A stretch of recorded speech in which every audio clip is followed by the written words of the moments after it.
একাধিক অভিযোগ তৃণমূলের তরফ থেকে। 3 লোকসভা কেন্দ্র রায়গঞ্জ, বালুরঘাট এবং দার্জিলিং, এই 3 লোকসভা কেন্দ্রের ক্ষেত্রেই ইভিএম নিয়ে বেশ কিছু অভিযোগ সামনে আসছে।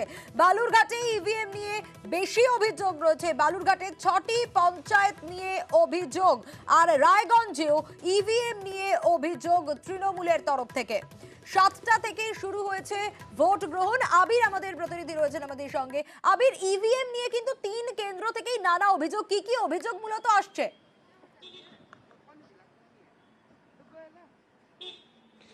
তৃণমূল কংগ্রেসের তরফ থেকে ইভিএম নিয়ে বিস্তর অভিযোগ। ইতিমধ্যেই প্রথম 1 ঘন্টাও এখনো পর্যন্ত ভোটের সময় পেরোয়নি, নির্বাচন কমিশনের কাছে তারা অভিযোগ করছেন। তোমাকে জানিয়ে রাখি, বালুরঘাটে যে পঞ্চায়েত এলাকাগুলোতে ভোটাররা লাইনে দাঁড়িয়ে রয়েছেন, যদিও ইভিএম এর কারণে ভোট দিতে পাচ্ছেন না বলে তৃণমূল কংগ্রেসের তরফ থেকে অভিযোগ করা হচ্ছে। তার মধ্যে রয়েছে কালিকামোড়া, রয়েছে রামকৃষ্ণপুর, জাকিরপুর এবং নাজিরপুর। এই সমস্ত পঞ্চায়েতের কথা তারা উল্লেখ করেছে অভিযোগের ক্ষেত্রে।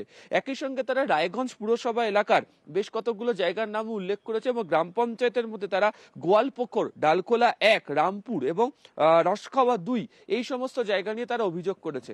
একই অভিযোগ তারা করছে দার্জিলিং লোকসভা কেন্দ্রের বেশ কতগুলো জায়গা নিয়ে। তাদের অভিযোগ যে সেখানেও ভোটাররা উৎসাহ নিয়ে সকাল থেকে লাইনে দাঁড়িয়েছেন, তবে ইভিএম যথাযথভাবে কাজ না করার কারণে সমস্যা তৈরি হচ্ছে। ভোটাররা তারা ভোট দিতে পারছেন না এবং তাদের বক্তব্য যে ইভিএম নিয়ে এত কেন সমস্যা থাকছে, দ্রুত এই সমস্যার সমাধান যাতে করেন এবং ভোটারদের যাতে ভোট দিতে কোনো অসুবিধা নয় সেই ব্যাপারে নির্বাচন কমিশন যথোপযুক্ত ব্যবস্থা গ্রহণ করুক। নির্বাচন কমিশনের কাছে অভিযোগ আকারে জানালো হচ্ছে তৃণমূল কংগ্রেস। সোনিয়া।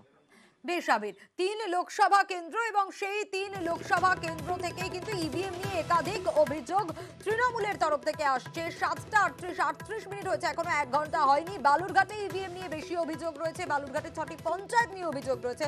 রায়গঞ্জেও অভিযোগ রয়েছে।